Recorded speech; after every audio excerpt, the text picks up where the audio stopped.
Hello, it's a rather miserable Friday the 18th. I'm FxPlew. I'm back under the brolly for the brief, and Bertie, he's even back in his barber, but we're gonna get through this. We got the World Cup final on Sunday in Sydney, and that could provide a very welcome £185 million boost to the economy. So while the Lionesses do their best for the country on the pitch, we should do our best for the economy. Pub? The bigger challenge, yes, even bigger than bringing the World Cup home, is how to stimulate GDP while still controlling inflation. This will be nigh on impossible until the Bank of England have at least a targeted endpoint for the rate tightening cycle. Right now, despite growing speculation that hikes will stop around year end, it's still a little early for that kind of call. The Chancellor's autumn statement may help GDP when Hunt steps up in November, despite his previous mantra that it's too soon for tax cuts. The latest revenue figures from the Treasury suggest that tax cuts are more affordable than before.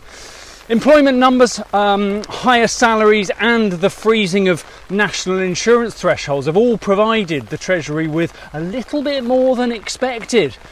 And with the Tories so far behind in the polls, Hunt may be encouraged to take some drastic action to help his party avoid being dispatched to the opposition benches after the general election. Certainly one to keep an eye on, that's for sure.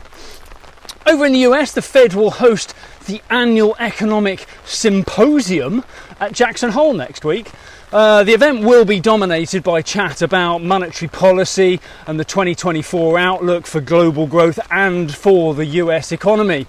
Last year, Powell promised higher interest rates, slowing growth, a moderation in job creation, and a degree of pain for households and businesses. This year he's expected to project interest rate cuts, inflation at close to their 2% target, and no recession. So basically he'll be plotting out the end of the cycle and giving a casual reminder that that soft landing is in sight. Well done, Jerome. In the market, the dollar had a fairly choppy day yesterday. The dollar index peaked around 103.60 before selling off down to 103, and we closed around 103.40 on the day. Meanwhile, sterling dropped to 127 against the dollar before a mini rally pushed us up to peak around 127.85. This morning we open around 127.30 against the dollar. We're about 117 against the euro, and euro dollar is around 108.80 today. So that's it, capping off another week. Thank you very much for joining me again. Hopefully we're in for a dry weekend, but I'll be back on Monday nevertheless. All the best.